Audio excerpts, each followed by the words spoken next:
Indonesia is the most beautiful land in the universe. With a million timeless treasures, with an abundance of natural wealth, Indonesia is not just wonderful. Indonesia is a wonderland. Masih soal kapal, saudara kapal patroli Direktorat Jenderal Pengawasan Sumber Daya Kelautan dan Perikanan (KKP) dapat menggagalkan upaya pencurian ikan yang dilakukan oleh dua kapal asal Malaysia di perairan Selat Malaka. Sempat terjadi aksi kejar-kejaran kapal sebelum akhirnya kapal asal Malaysia dapat masuk ke utara.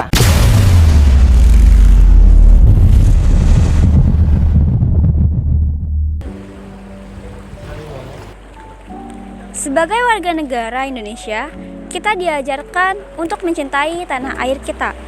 Laut Indonesia adalah salah satu kekayaan terbesar yang dimiliki oleh negara kita. Namun, banyak sekali tantangan dan ancaman yang mengganggu keberlanjutan sumber daya laut yang menghidupi banyak orang di Indonesia. Jika kita tidak peduli dengan tantangan dan ancaman ini, maka siapa lagi yang akan menjaga laut kita? Bagaimana sebenarnya dampak illegal fishing bagi nelayan tradisional? Mari kita dengarkan langsung dari mereka. Gimana sih Pak kalau ada dampaknya terhadap illegal fishing gitu terhadap ekonomi nelayan gitu Pak? Kalau itu terjadi ya illegal fishing itu dampaknya memang sangat pengaruh sekali kalau memang itu terjadi ada illegal fishing, karena nelayan tradisional di Pelabuhan Paku ini hanya cara nangkapnya seperti biasa-biasa saja, misalkan cuma pakai jaring atau pakai pancing saja gitu. Kalau udah illegal fishing itu kan kemungkinan besar udah berlebihan lah ya. Makanya dampaknya ya sangat dampak bagi nelayan kami. Dampak ekonominya gitu. Ekonominya terus yang pertama ya penghasilan ikannya yang pertama. Ya itu juga mempengaruhi sama ekonomi. Itu aja sih. Berarti berdampak kalau terjadi illegal betul fishing. Sangat berdampak Bagi nelayan, ikannya juga ya? Iya, ikan ketika ya ada illegal fishing ya, yang jelas ikan juga dibilang nelayan tradisional ini ya dibilang nggak kebagian enggak lah ya, tapi yang jelas itu sangat berpengaruh. Oh ya, mungkin cukup ya. Makasih Pak. Ya.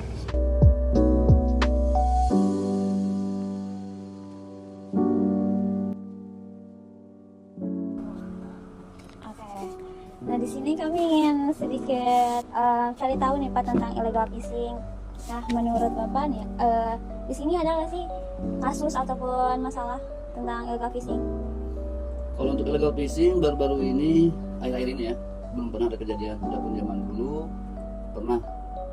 Adapun namanya illegal fishing itu kan, ya pengambilan ikan secara berlebihan dengan alat yang salah ya. Macam troll itu bisa merusak terumbu karang. Handap, bahan peledak itu juga sama merusak ekosistem yang intinya akan mengurangi ikan yang nggak betah di sini.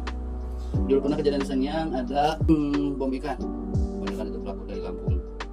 Kita yang patroli ke sana, tahan beberapa di sana, jadi hilang. Adapun kalau untuk troll, dia emang nggak pernah di sini, cuma pernah sekali-kali dia nyolong mencoba. Ada juga laporan dari masyarakat Sanyang di sini. Ya antisipasi kita tidak ke sana, dan nggak pernah terjadi lagi. Jadi bisa dibilang jarang lah.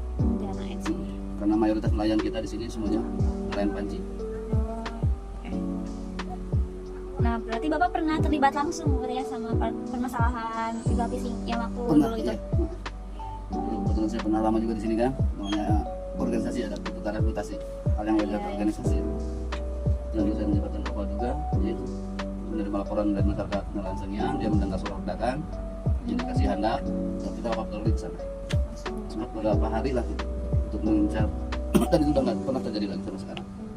Terus dampak dari adanya penangkapan ikan ilegal itu gimana Pak ke masyarakat sekitar yang pekerjaannya itu sebagai nelayan gitu? Yang dirasakan langsung sih berkurangnya ikan karena ya itu tadi alat yang merusak itu, troll dan handang itu akan merusak terumbu karang, jadi ikan itu nggak betah. Kemudian sumber alam akan berkurang. Nah, upaya Bapak sebagai penegak hukum nih dalam menghadapi penangkapan ikan secara ilegal itu gimana? Kami di sini bertindak berdasarkan surat perintah juga ya. Jadi pimpinan melakukan surat perintah untuk surat perintah patroli dengan menggunakan sarana yang ada yaitu kapal patroli. Itu kita patroli keliling. Adapun kalau menerima laporan ya kita tindak lanjuti. Kerjasama dengan instansi samping juga dan mungkin ya pemerintah menerbitkan peraturan yang isinya ya larangan terhadap jaring-jaring tertentu yang akan merusak ekosistem laut. Terus di sini ada ini nggak Pak kayak pengedukasian ke masyarakat buat penggunaan alat tangkap Kita ikan? sering gitu dari kantor kita adakan yang namanya sosialisasi. Iya, buat alat tangkap ikannya ya. Tentang masyarakat setempat, terutama nelayan, sosialisasi alat apa yang dibolehkan, alat apa yang tidak boleh digunakan, baik keselamatan, sarana apa aja yang diperlukan untuk keselamatan. Kita sering sosialisasi. Berarti kalau di daerah sini memang jarang ya Pak kalau ada illegal fishing. Nah, kalau daerah yang paling sering itu biasanya di mana? Pasauran Sauran. itu daerahnya sering bentrok juga Sama nelayan itu. sama nelayan karena jaring kan terus apa bubu-bubu apa sedikit tarik apa ya sering lah bentrok. Kalau di kita untuk Anjar ini alhamdulillah aman karena mayoritas semua nelayan ini nelayan jaring, nelayan pancing. Mungkin udah peraturan dari nenek moyang turun temurun dengan tokoh masyarakat atau nelayan bahwa tidak diperbolehkan nelayan jaring beroperasi di Sini. Sangiang. Berarti di sini aman gitu ya Aman. Pak? Gitu dengan dasarnya biar ikannya awet tidak habis turun temurun. Jadi nggak boleh ada nelayan jaring di kita itu. Illegal fishing bukan hanya soal kehidupan, tapi juga soal kehidupan masyarakat di pesisir. Banyak nelayan yang kehilangan mata pencaharian mereka karena ekosistem laut yang rusak. Kita harus peduli dan ikut mendukung upaya untuk melindungi ekosistem laut demi kesejahteraan mereka. Sebagai warga masyarakat negara Republik Indonesia, tentunya kita memiliki tanggung jawab untuk menjaga kelestarian lingkungan alam. Salah satu tindakan yang dapat kita lakukan adalah mengatasi tindakan illegal fishing. Nah, ada dua tindakan yang dapat kita lakukan untuk mengatasi tindakan illegal fishing. Yang pertama adalah dengan cara kita dapat melaporkan aktivitas illegal fishing kepada pihak berwenang seperti pihak kepolisian. Yang selanjutnya, kita juga dapat mendukung kebijakan pemerintah yang bertujuan untuk menjaga kelestarian lingkungan alam.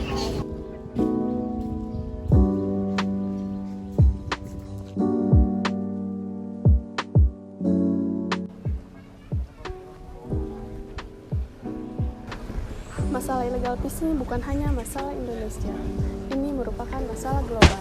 Kita perlu bekerjasama dengan negara tetangga dan organisasi internasional untuk menanggulangi penangkapan illegal fishing yang melibatkan kapal asing. Kerjasama dan partisipasi aktif dari semua belah pihak sangat penting untuk mengatasi masalah ini. Edukasi dan penyuluhan tentang pentingnya illegal fishing bagi masyarakat terkhusus untuk para nelayan karena banyak nelayan yang tidak mengetahui dampak dari illegal fishing tersebut untuk keberlanjutan hidup laut kita. Nah, melalui penyuluhan ini kita dapat membantu para nelayan untuk mengubah metode penangkapan dengan cara yang berkelanjutan. Dan dengan adanya penyuluhan ini kita bisa meningkatkan kesadaran akan pentingnya menjaga kelestarian dan ekosistem laut kita. Solusi untuk mencegah illegal fishing, kita harus melibatkan seluruh masyarakat. Dari penegakan hukum yang ketat, rutin patroli di laut, sampai pemberdayaan alat pancing nelayan lokal supaya lebih maju lagi.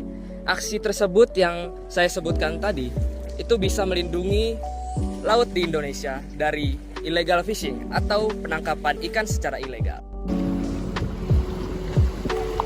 Ayo, marilah bersama-sama Mencegah illegal fishing Dan menjaga ekosistem laut Indonesia Demi kelestarian sumber daya laut Untuk generasi mendatang.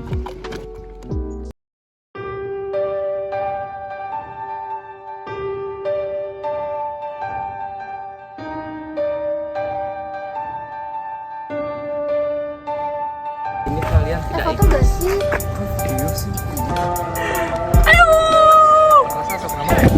Ayo siapa udah nih? Andi.